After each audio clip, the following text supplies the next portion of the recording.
Imagine a world where night no longer matters, where clouds can't block the sky, where winter, storms, and entire seasons become irrelevant. A world powered by sunlight, 24 hours a day. At first glance, the solution seems obvious. If solar panels work on Earth, why don't we just put them in space? After all, above our atmosphere, the sun never stops shining.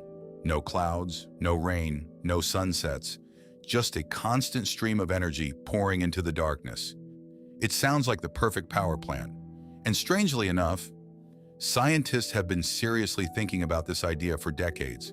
In fact, some people believe space-based solar power could one day transform civilization itself. So why hasn't it happened? Why are we still covering deserts, rooftops, and fields with panels instead of building giant solar stations among the stars? The answer begins with something that doesn't exist on Earth: weight. Every kilogram we send into orbit is a battle against gravity. On the ground, a solar panel is just another piece of equipment.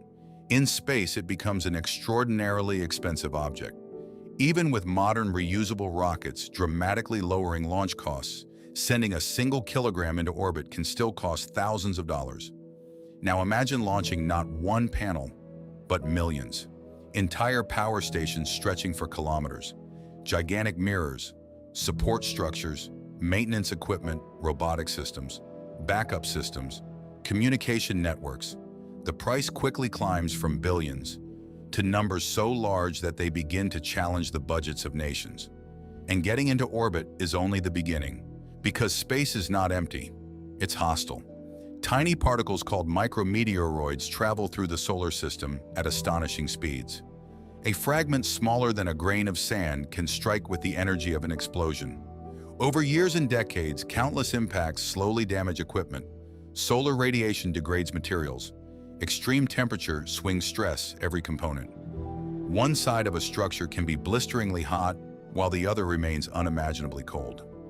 Nothing lasts forever up there, and unlike on Earth, you can't simply send a technician with a toolbox. Every repair mission becomes another incredibly expensive journey into orbit. But perhaps the greatest challenge isn't collecting energy, it's bringing it home. Electricity cannot travel through empty space using power lines. So engineers propose something extraordinary: convert the electricity into microwaves or lasers, and beam that energy down to receiving stations on Earth. It sounds like science fiction, because in many ways it still is. The technology exists in small demonstrations, but scaling it to power entire cities introduces difficult questions. How efficient can the transmission become?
robotics become autonomous enough, then one day far above the clouds and storms of Earth, enormous structures may quietly unfold toward the sun, harvesting endless light, powering cities thousands of kilometers below.